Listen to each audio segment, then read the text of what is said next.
Everybody, I'm Sylvia from The Nighttime Cook, and today I'm going to teach you how to make roasted vegetable lasagna. So let's get started.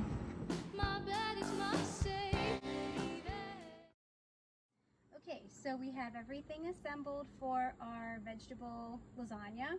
We have our grilled veggies, our roasted peppers, and our sauteed spinach. We have some fresh herbs. I have parsley there and mint. I wanted basil, but my supermarket never has what I want. And then this is goat cheese. I like the goat cheese crumbles because I feel like it's easier to evenly distribute.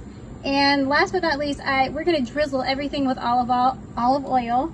And a bottle, like a squeezy bottle, works really great, especially if it has a lid, but I can't find my lid.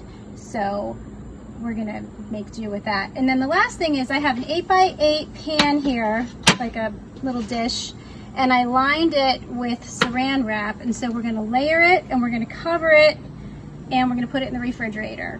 Okay, so let's get assembling.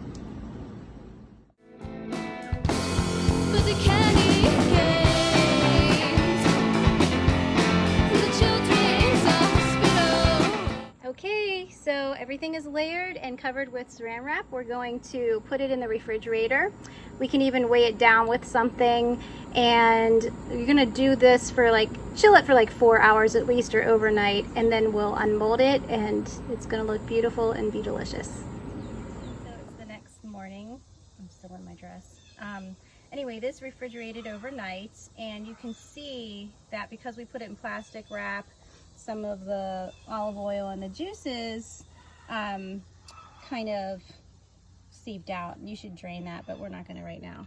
So we are going to open up the top, and we're going to flip this out. You can put this in any mold, like a pretty tureen, if you know, if you have a nice dish. I'm going to just flip it out onto, maybe, yeah, there we go, onto my board. See how pretty?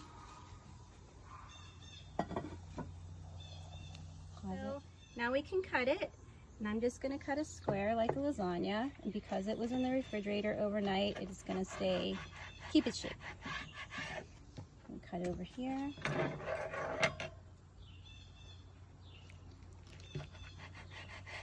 I'll use my fish spatula. I like that. See? Look how pretty. There you have it. Roasted vegetable terrine. It is keto friendly, it's gluten-free friendly, and it's just delicious. So I hope you guys enjoy it. For more recipes, go to my website, www.thenighttimecook.com.